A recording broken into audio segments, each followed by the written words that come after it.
Maisha, I never know that she was a man. I never did. I believe that our education, like such as in South Africa and the Iraq, everywhere like such as.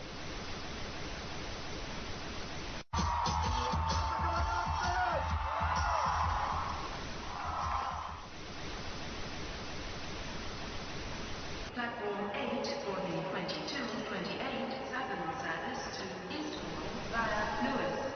Please join the first two. One option, placing a tracking microchip under a service member's skin. Former Special Operations Officer. And if you hear this shouting, it's a group of demonstrators who've come. 9/11 was an inside job.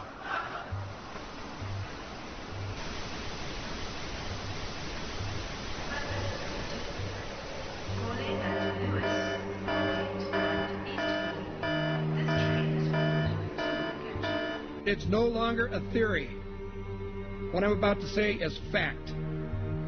The secret organizations of the world power elite are no longer secret. They have planned and are now leading us into a one-world communist government. Well, there have been extraordinary scenes in Berlin tonight as thousands of people gathered to hear Barack Obama deliver key foreign policy speech on his current European tour. The Democratic presidential hopeful laid out his vision for America's place in a new world order, in a new world order, in a new world order. It's not a new idea. President Bush talked about it back in 1991. It is a big idea, a new world order. President Bush said, and it's a phrase that I often use myself, that we needed a new world order. There's a need for a new world order. I call upon all states to join ranks in order to found the new world order of the 21st century. We have before us the opportunity to forge for ourselves and for future generations a new world order. When we are successful, and we will be, we have a real chance at this new world order. And people talked then, in 1990, of a new world order. And the question for us is how we meet and master all these challenges to ensure that Britain enhances its competitiveness in the process and realizes what I believe is our destiny of success in this new world order. So, in conclusion, ladies and gentlemen, a new world is emerging. It is a new world order with significantly different and radically new challenges for the future. And people better understand that they mean exactly what they're saying. It's a new world order they're trying to create, and they're trying to do so not only without approval or consent of the governed in this country, but despite the popular will. This is a straightforward assault by the elitists in this country. There is a global meltdown coming. It is a global depression, and one world currency and one world financial system is the end game. China said last week they want one global currency. France said yesterday or the day before that they want one world order, a new world order, at the end of this event. Gordon Brown will today call on fellow world leaders to seize the opportunity created by the worldwide economic crisis to create a truly global society. The Prime Minister will use a high-profile speech in the City of London to say that Britain, the US and Europe should join together to create a new, stronger and more just world order. This engineered collapse is there as a massive problem for which you offer the solution, and the solutions are the infrastructure we've been predicting all this time, including the World Central Bank. The goal of this manipulation, and has been for a very long time, is to get the world population to see as a good idea, or the only option in given circumstances that are manipulated into place, the creation of a one-world government, a world central bank which would administer all financial transactions on the planet, a world currency, and a microchipped population linked to a global computer. The wealthy elite who have the money and the power know that if they can create a one world global social system, that they can control the central authority.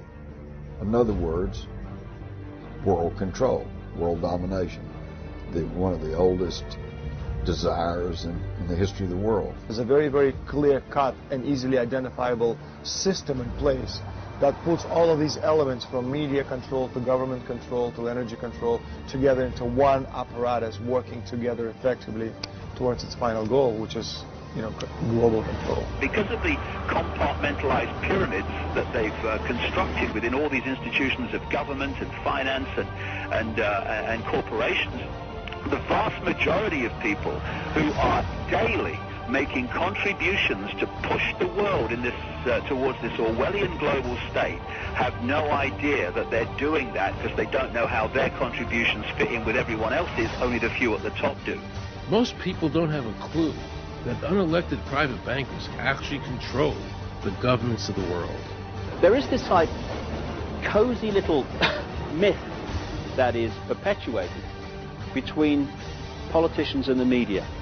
The media report the world as if presidents and prime ministers are the final arbiters and decision makers in the world, which means that the people above the level of presidents and prime ministers that really make the decisions, they're never looked at or exposed by the mainstream media because they're not accepted to exist.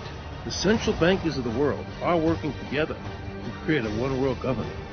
A global police state as sinister as anything George Orwell ever wrote about, where every person on the planet Earth will have an RFID chip implanted.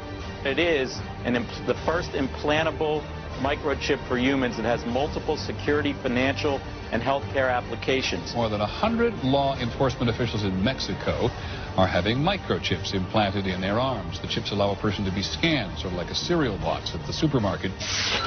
Just like the microchips implanted in the necks of dogs and cats, allowing lost pets to be identified, this glass capsule can do the same for humans.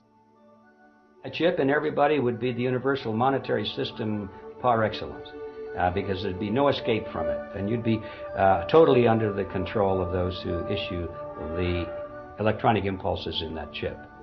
The problem throughout human society is that the good men and women do nothing. They don't want power. They don't want control.